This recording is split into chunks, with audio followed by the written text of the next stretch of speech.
Est-ce que ça vous intéresse tout ça là? Nous sommes dans 2 Chroniques 9. Quelqu'un peut nous lire ça rapidement?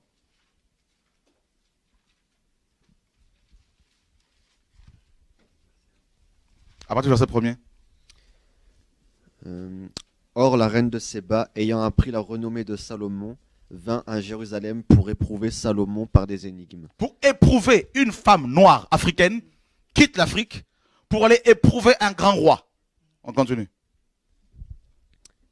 Elle avait une suite très nombreuse et des chameaux portant des aromates, de l'or en grande quantité et des pierres précieuses. Les aromates. Les aromates. Et il y avait quoi? Des pierres précieuses. Des pierres précieuses. Il y en a beaucoup en Afrique. De l'or. Comme dans Genèse 2 le dit, hein, avec les 2 fleuves là, mes amis. Et elle arrive à Jérusalem et elle a rencontré Salomon. Elle était étonnée de voir cette grande sagesse que Dieu avait donnée à cet homme.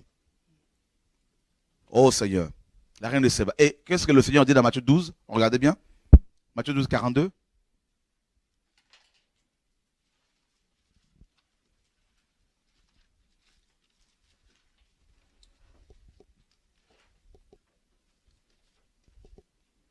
La reine du Midi, c'est-à-dire la reine de Séba. Hein? La reine du Midi, parce que l'Éthiopie ou l'Égypte sont aussi identifiés comme étant, sont aussi nommés Midi. Voilà. La reine du Midi se levera au jour du jugement contre cette génération et la condamnera parce qu'elle vint des extrémités de la terre pour entendre la sagesse de Salomon. Et voici ici, il y a plus que Salomon. Donc ça veut dire que la reine du Midi, la reine de Séba, sera ressuscitée pour condamner la génération des Juifs qui a rejeté cette génération, Jésus-Christ de Nazareth. Vous vous rendez compte? C'est terrible, hein? C'est terrible. Parce que ça veut dire que le Seigneur nous fait comprendre ici que cette reine était sauvée. Vous vous rendez compte? Parce qu'elle a rencontré le Dieu d'Abraham. C'est terrible. Donc quand elle a rencontré la sagesse infiniment variée de Dieu, elle est repartie en Afrique avec quoi?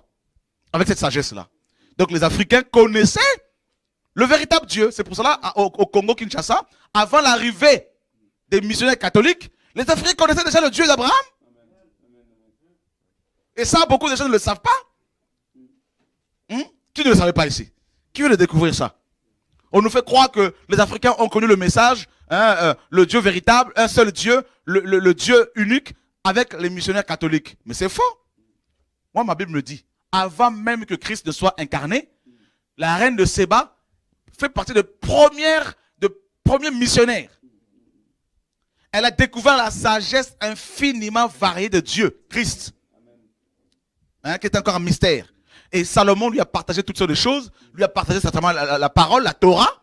Et quand elle est rentrée chez elle, elle est rentrée avec quoi? La Torah. Donc elle est partie, elle a présenté le message véritable aux Africains en Afrique. C'est pour cela que les Congolais prient le Nzamba Yampungu, c'est-à-dire le Dieu tout-puissant, avant l'arrivée de missionnaires. Ben oui. On nous a menti. Le catholicisme romain nous a apporté les statues. Des faux dieux. Alors que beaucoup de nos ancêtres africains priaient le Dieu d'Abraham, d'Isaac et de Jacob. C'est pour cela que la plupart des Africains, ils pratiquent la circoncision. Ils ont tenu ça d'où? Ah oui. Alléluia. Est-ce que vous commencez à comprendre un peu les choses, là, mes amis, là?